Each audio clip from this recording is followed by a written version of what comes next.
Cuando lo tengan, digan amén. Mateo capítulo 9, versículo 38. Hemos estado hablando desde que venimos de Monclova acerca de la dirección que Dios nos dio de los frutos. A partir de hace un mes aproximadamente que iniciamos el nuevo ciclo, esta iglesia trabaja por ciclos, gana, consolida, disipula y luego se hace un lanzamiento y se envía. Este nuevo ciclo que acabamos de iniciar, yo le pedí a la gente que no íbamos a hacer un desafío para ganar gente, sino que íbamos a consolidar y a disipular a las personas que ya están adentro, ¿sí? Porque necesitamos que se cumpla la oración que Jesús le dijo a sus discípulos. Le dijo, a la verdad, la mies es mucha, ¿sí? O sea, aquí tenemos mucha gente, pero no toda la gente hace lo que Dios quiere. ¿Sí me explico? Entonces, ahorita voy a explicar detalladamente qué es lo que Dios quiere. Y el Señor le dijo, la mies es mucha. O sea, muchas veces el crecimiento de una iglesia rebasa por completo a los obreros, a los líderes que pueden atender a la gente. O sea, que hay momentos que para mí es imposible atender a toda la gente. A veces tenemos la oficina desde que Dios amanece hasta que se oscurece y siempre uno y otro y otro y otro y otro y otro. Y Dios me dice, tú no puedes hacerlo. Jetro, su suegro, le dijo, si tú sigues haciendo eso vas a desmayar. O sea, necesitas buscar líderes que tengan tu espíritu para que ellos, y en los casos más difíciles, entonces tú los atiendas. Pero hay casos fáciles que usted puede atender. ¿Por qué? Porque la palabra del Señor nos dice que debemos de dar de gracia lo que de gracia recibimos. Oye, si yo recibo una de gracia, yo tengo que compartir con alguien que Dios me salvó, que Dios me cambió, que yo antes era ciego y ahora veo, que yo antes estaba enfermo y ahora estoy sano, que antes vivía en la pobreza y ahora vivo en la riqueza de Dios. No estoy hablando de riquezas de ser millonario, que eso también sería bueno, si Dios lo quiere. ¿Sí?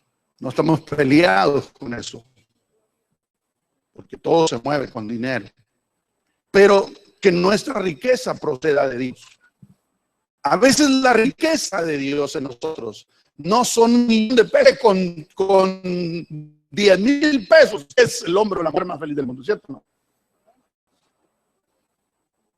A otros hoy, en este ratito, 1,000 pesos les salva la vida, ¿cierto o no? Entonces no es la cantidad. Es lo que Dios sabe que usted y yo necesitamos. Y la Biblia dice, Él se hizo pobre para que usted y yo fuésemos enriquecidos. No de dinero, aunque también entra, sino de salud, bienestar, bendición familiar, bendición matrimonial y todas estas cosas que cuánto la necesitamos. Pero entonces el Señor miraba que la gente que venía a Cristo era demasiado. Pero el problema es que solamente tenía 12 discípulos. Y él le dijo, necesitan orar para que el dueño de esta cosecha pueda mandar más obreros. Después mandó 72, después 144,000 y se fue. Hasta el día de hoy, sabrá Dios cuántos en el mundo estarán predicando y enseñando la palabra. Ahorita voy a enseñar lo que es predicar y lo que es enseñar. Y entonces Dios dice, rueguen pues al Señor de la mies que envíe obreros a su mies. Nuestra hora como pastores, como líderes, Señor, envíanos personas que quieran ayudar para consolidar la cosecha. Una cosecha se levanta, otra se consolida, otra se disipula y otra se envía. Hay momentos que hay que levantar la cosecha. La cosecha se levanta cuando la cosecha está madura. ¿Cuándo está madura? Cuando tú le hablas a una persona de Cristo y esa persona recibe inmediatamente a Cristo en su corazón porque ya está lista para recibir a Cristo. Hay personas que todavía no es maduras y que te van a decir, no, o sea, no, yo así estoy bien, no, yo creo en Dios, yo creo en Dios, yo creo en Dios.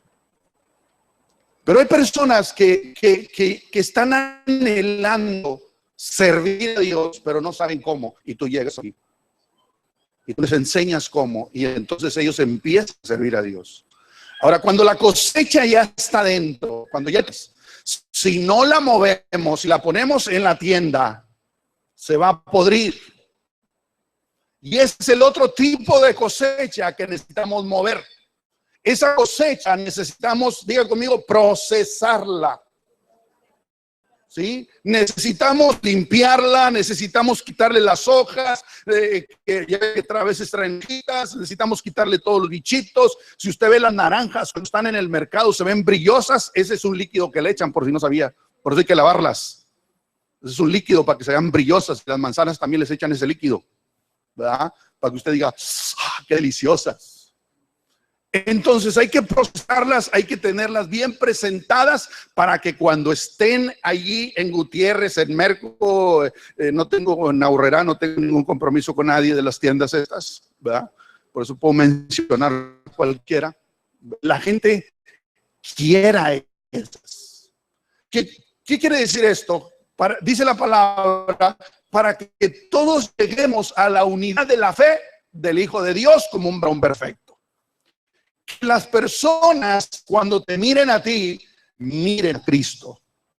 Cuando las personas te miren a ti, miren al Padre Celestial. Y entonces no digan, no, hombre, este es cristiano. No, hombre, muchas gracias. Tenemos que tener buen testimonio. Ese es el punto de lo que Dios quiere. Pero ¿cómo podemos lograr esto?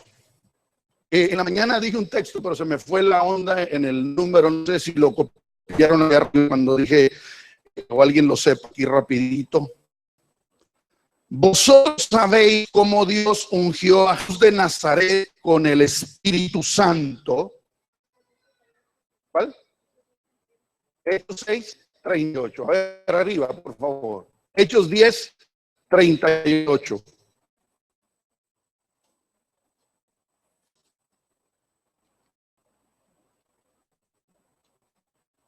Déjenme lo apunto aquí.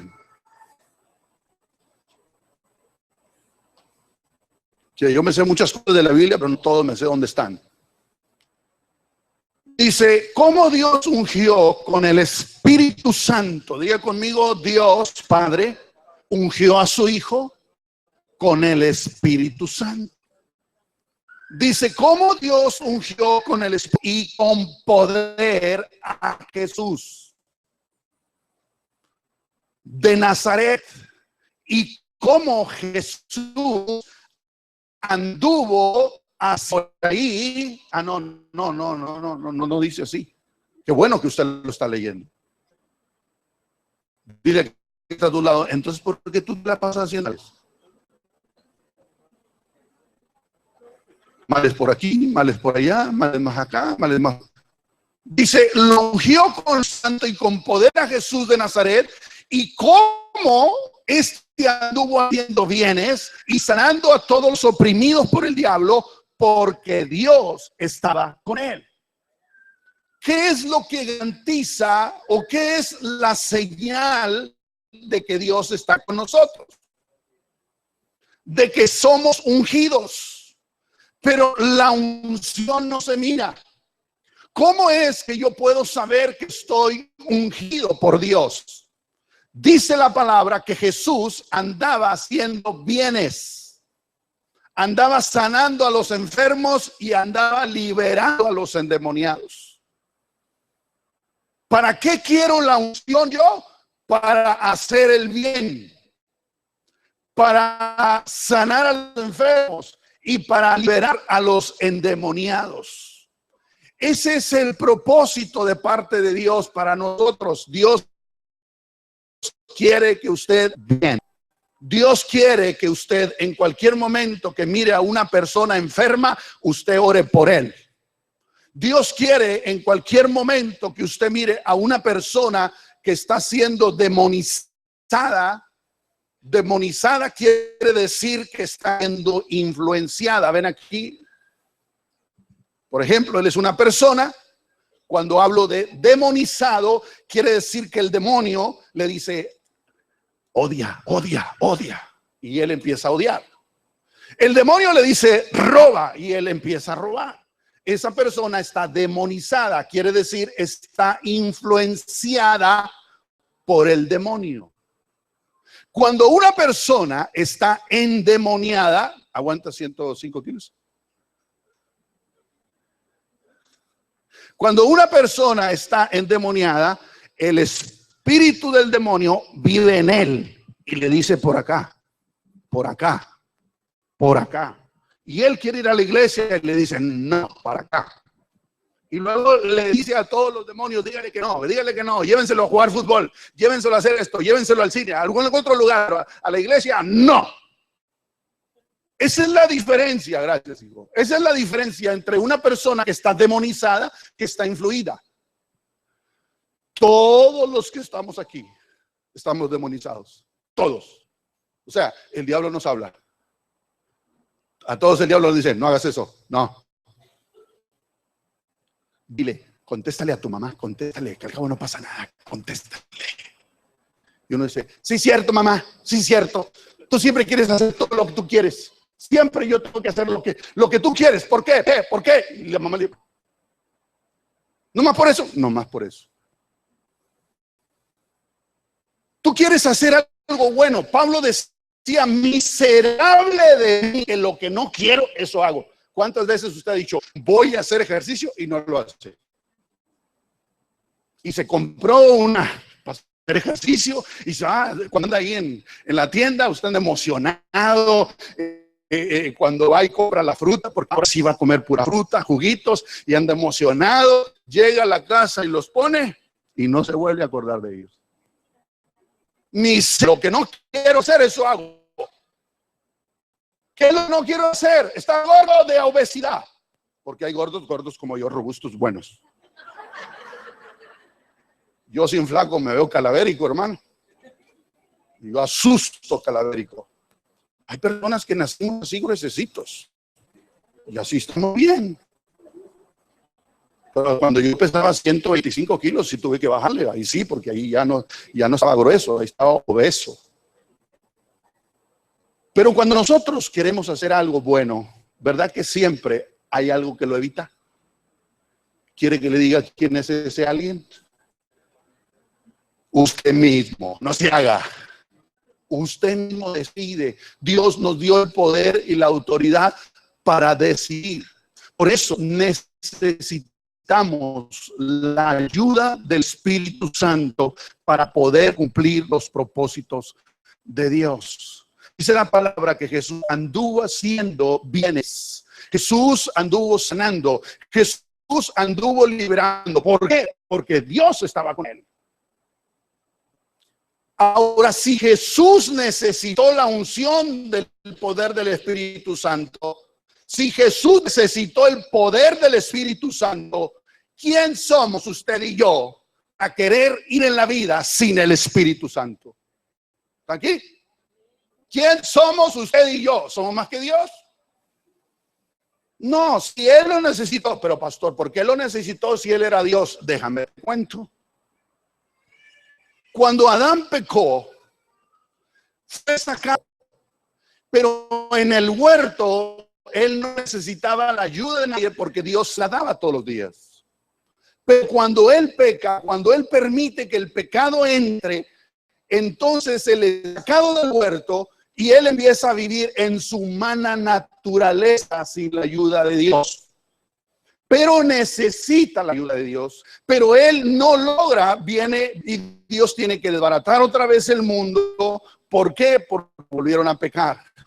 Y volvieron a pecar y volvieron a hacer lo malo. Usted va por el libro de Jueces y volvieron a hacer lo malo y Dios los mete a cautiverio, los mete a castigo. Ellos se arrepienten, claman a Dios. Dios se acuerda de la promesa que tiene con ellos, manda un liberador, los saca del problema, los saca del cautiverio, los bendice, ellos viven bien, pero cuando viven se empiezan a olvidar otra vez de Dios, y cuando se olvidan de Dios, Dios los vuelve a mandar a cautiverio y entonces los castiga.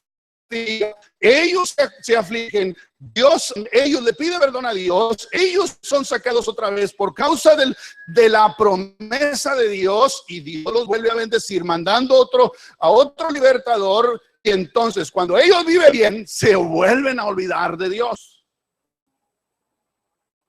¿Sabe? El problema de nosotros es que cuando nos va bien nos olvidamos de Dios. Cuando usted está enfermo todos los días le pide a Dios, ¿cierto o no? Cuando usted está saludable dice, ay Dios. Cuando usted tiene que comer, Señor, mándanos comida.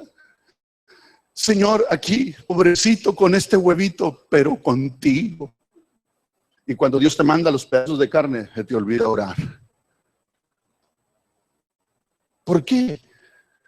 Dice la palabra que Dios no desea la muerte del hombre, que Dios desea bendecirlo, pero nosotros vivimos fuera de la voluntad de Dios. Entonces, si nosotros queremos ser como Jesús, tenemos que caminar y hacer las cosas como Jesús lo hacía. Vamos a Hechos capítulo 1, versículo 8. Les estoy dando la introducción, tema Espíritu Santo, que empiezo esta semana, porque quiero que entendamos cuál es el propósito de Dios. El propósito de Dios no fue salvarte para que tú te sientas bien. El propósito de Dios no fue salvarte para sanarte. El propósito es salvarte para que ahora tengas un carro, para que ahora tengamos una casa. No, estamos equivocados. La mayoría de los que venimos aquí, venimos porque que nos va a ir bien. No es el propósito ese. Eso es una consecuencia. ¿Está aquí? Eso es una consecuencia. Cuando usted obedece a Dios y hace las cosas de Dios, usted no tiene problemas con todo el diablo. El diablo usted lo borró de la lista porque sabe que con usted no puede. El problema es que nosotros estamos buscando lo nuestro. Y ahorita te voy a enseñar que no es así. La palabra del Señor dice, Jesús le está diciendo a los discípulos antes de irse, después de que Él resucita, Él les dice, váyanse a Jerusalén, váyanse a la iglesia ahí quédense, que no se muevan de ahí. Dice, pero recibiréis poder cuando haya venido sobre vosotros el Espíritu Santo. Por eso el hombre, por su naturaleza, busca poder. Y cuando no tiene, mata por tenerlo. Cuando no lo tiene, roba para tenerlo. Cuando no lo tiene, hace fraudes para poder tenerlo. Esa es la manera en que el hombre, en su naturaleza caída, busca el poder. Pero usted y yo no necesitamos hacer todas esas cosas. Nosotros necesitamos al Espíritu Santo. Porque recibiremos poder, porque seremos ungidos como Jesús. ¿Para qué? Para ir haciendo el bien. Quiere decir que si yo, no me sabes, quiere decir que si yo paso por aquí y le digo, Juan, ¿cómo estás? Juan, ¿cómo estás? Mire, y es el servidor del pastor. Pues ¿cómo estarán los demás? Ya me imagino, esos de Shalom son así, sí, porque cuando tú no dicen es Juan, dicen Shalom. Y la llevamos todos. Y entonces empieza a pensar de una manera en que no es de Dios. No, pues cuando pase no lo voy a saludar. No te saludo. ¿Y qué sucede? Empezamos a hacer mal y empezamos a decir, ten cuidado con Juan porque es bien chismoso y bien esto, y empezamos a aumentar. Ten cuidado con Juan porque ya vi, anda. ¿Dónde está su esposa? Juan anda mal, ya la vi con una. ¿Sí?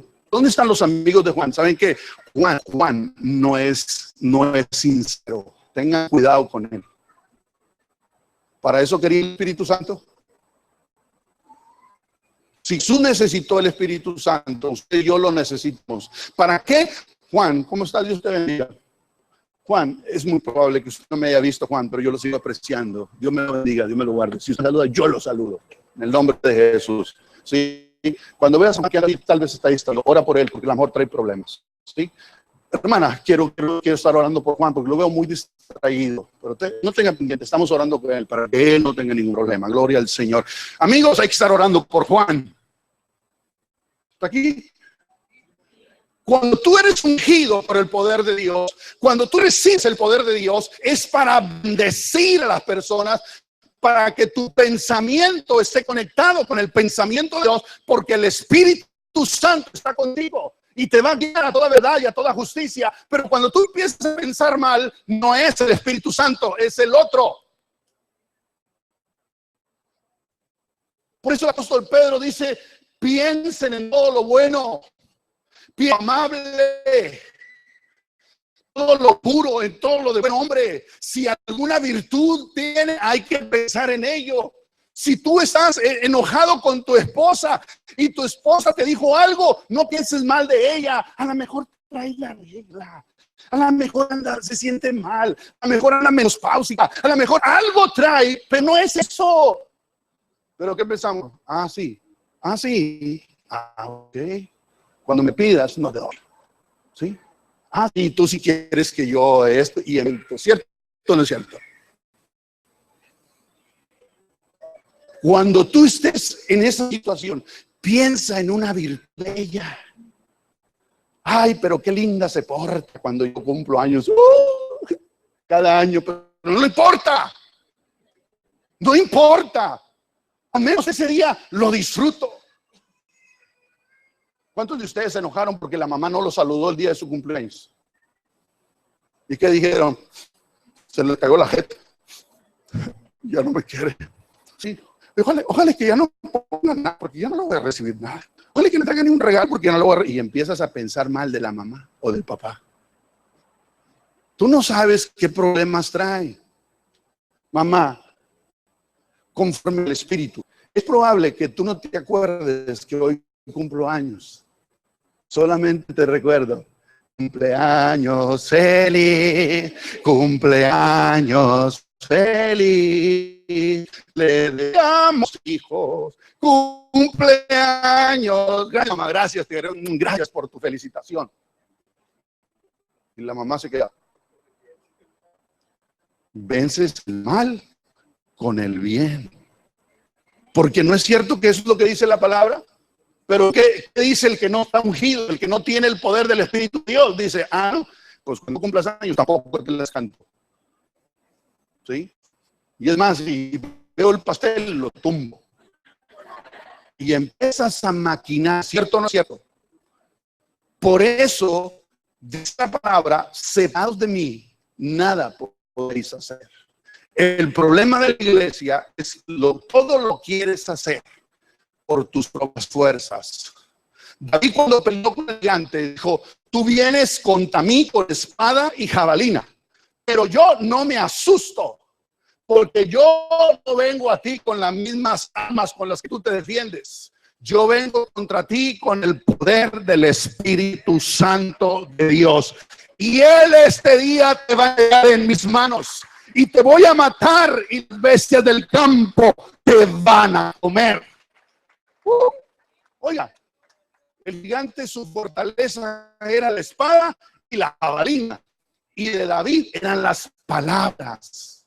¿Qué le dijo el gigante? ¿Qué, muchacho? Tú vienes contra mí como un perro. Yo digo: no, es al revés. Tú vienes contra mí con espada, lanza, jabalina, pero yo vengo contra ti con el poder del Espíritu Santo. Y escucha, aquí es donde él menciona el Espíritu Santo y dice: y hoy Él te entregará a mí. Él te va a entregar. Yo por eso no traigo nada. Él te va a entregar a mí, te va a decir empacadito, me lo va a dar. ¿Sí? Y vas a estar acostadito y yo voy a agarrar tu misma espada y te voy a cortar la cabeza. Lo demás se esté del campo, por si no lo sabías. Escúcheme, eran armas contra palabras.